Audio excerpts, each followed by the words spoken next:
Hey guys, Kyle, the Dead Knight of Anime here, bringing you my review for Fire Force Season 2, Episode 6. So, this episode pretty much capped off the end of the fifth pillar arc, which, while also showing the aftermath and the lead into the next arc.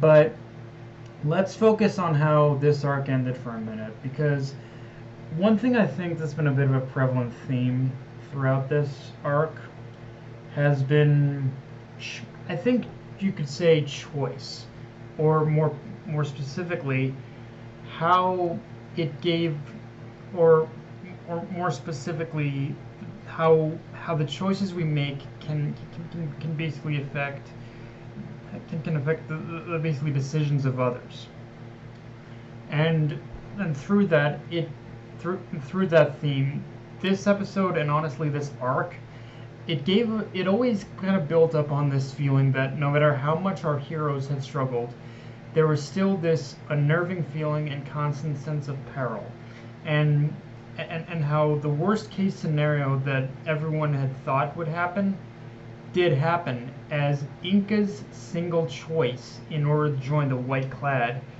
basically caused nearly, keyword being nearly, which I'll get into, all of Company 8's efforts to instantly crumble. And the worst part is, in some respects, it didn't need to be this way, because the thing about a person's choice is that it can also be heavily impacted by a person's choice of words. And don't get me wrong, from from the very beginning, of this arc, like Shinra had the noblest of intentions, and Inca herself probably wasn't going to walk hand in hand alongside pretty much Shinra anyway. Let's be real here. Inca is Inca basically thrives. We've seen it before. We've seen it now. Inca thrives on destruction. So honestly, in some respects, it isn't too much of a surprise that she joined the White Clad. How and that she didn't join Fire Force. But the thing is, even if she didn't end up going with the Fire Force or something, just pretty much just in the way that things were worded, I think just in the way that Shinra had made his choice of words in order to try and convince her in order to come with him, it kind of, it's one of those things where it kind of, but the way Shinra was talking and the way he tried to convince her to come with him, he was talking in a way that was almost limiting her choice. He was basically Shinra in some ways was talking down to her, and really saying that coming with the Company 8 was her only choice, and that going with Company 8 was really her only choice. But the thing is, and don't get me wrong, I have no qualms about the fact that Inca would have gone with Shinra, because I don't think she would have. Again, Inca is kind of a very independent character, and she just kind of thrives on this whole idea of destruction. She again, going off the Joker analogy, she's one of those who kind of just loves to watch the world burn. So I don't think, even in the most desperate situation, I still don't think she could have gone with Shinra. However, if Shinra had just chosen his wording and how he tried to present the case to Inca very carefully, I think he could have still done it in a way that, while not necessarily joining the Fire Force, he could have still kept her out of the White Clad's hands, but and almost kind of forcing Inca to just kind of go, I'm not going with either of you fuckers. I'm just doing my own thing. I think there was a way in which Shinra could have worded it and had that scenario happen, but because he chose it in such a way that limited her choice and her freedom, she basically inevitably chose the White Clad because they were the ones who offered her more freedom. So yeah, it's and in some ways, honestly, this kind of showcases a problem I remember having with Shinra, especially during these parts of the series, which is in his desire to be a hero, he never seems to come to terms with the idea that, again, there are people who just don't want to be saved, and if they do, then they'll pretty much do whatever necessary to preserve their own life, even if it means trampling over the corpses of others. And in Inka's case, it's also tied to fully giving, like with Inka, again, she's a character who just, she basically doesn't care about she doesn't care about anything. She's basically just a thrill seeker. She wants to, if she's presented with the scenario that's going to allow her to pretty much cause the most, to just rush into the most amount of danger, she's going to, and get hers, and allow her to fulfill her twisted sense of fulfillment in life, then she's going to do it. And the thing with Shinra is that even though he does learn from this experience, he never seems to reconcile that fact either, or at least not fully. So yeah, as a whole, this is honestly one of those. So yeah, as a whole, in many respects, this is one of those conflicts that was basically doomed. That was basically doomed for the Fire Force to fail from the get-go. The only way that they could have done is basically make sure that the only option Shinra had was to make sure that Inka didn't fall into either of their hands. But again, it's harder. It's something that Shinra is definitely going to have to come to terms with. That there are some people that just don't want to be saved.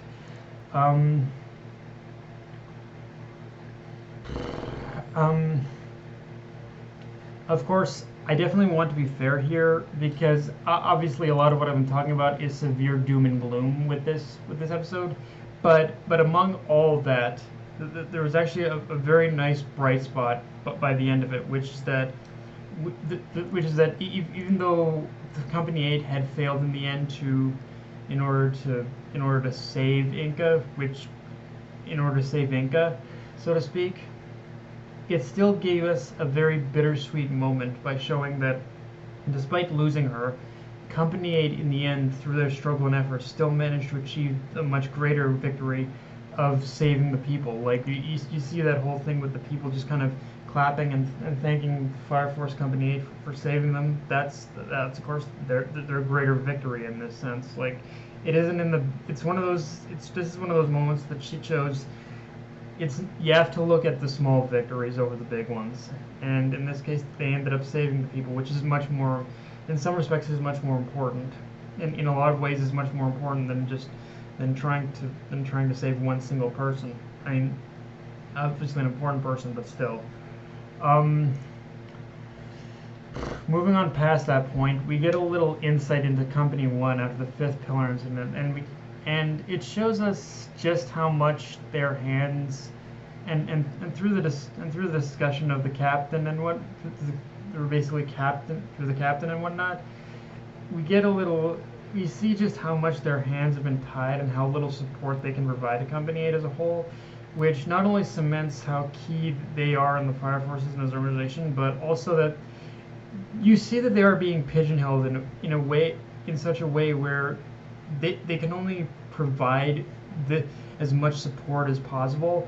So yeah, this just further pushes that there is corruption as well at the higher levels, and that whatever the white clad and anyone else associated with them hopes to accomplish by recreating the Great Disaster, there are key people they want to keep as limited to their involvement as possible. And we also have our new destination in this chapter, which is the Chinese Peninsula. And I love how we do take how in terms of moving on, we are taking time in the story to actually do investigative work like this, even when it inevitably leads to a fight in some way, because we still, the important thing about this series is information and knowing who the enemy is, what they're fighting against. That's basically that's like 75% of the battle in this series. And information, this is one of those times where information is key. So like learning new things each and every time and finding a new piece to the puzzle is just as key to just basically fighting the Whiteclads. So yeah, I like how we're taking that time too. Um, Now, because this episode was largely a conclusive one to all the big events we've dealt with in this arc, this is almost kind of one of those episodes where you wouldn't have expected art and animation to be great, but David at production again seemed to just doesn't seem to care about that mentality, because both were once again on point. And again, even though this episode largely focused on the next step and not so much and not anything that would require any fluid motion, it still took the time to make a lot of the small moments stand out, like Hamea's lightning aura, or that moment where Inca burned her one remaining partner in crime alive. Like, it's one of those things where little moments like that, I w- w- where I thought moments like that were scary in the manga, but now with the art and animation the way it was presented here, it suddenly made it a little more horrifying by just how much extra detailed emphasis was put into those moments. Like, it is a legitimately frightening scene. In order to see, there are legitimately frightening scenes in this episode, and yeah, it's just like, again, the art and animation really emphasized the little small details that really made it stand out. Um, but yeah, guys, that's all I got for this review. If you enjoyed the video, like, comment, subscribe. I'm on Twitter, Facebook, and Mr. Crunchyroll. Dead Knight of MMA, signing off. Later, guys.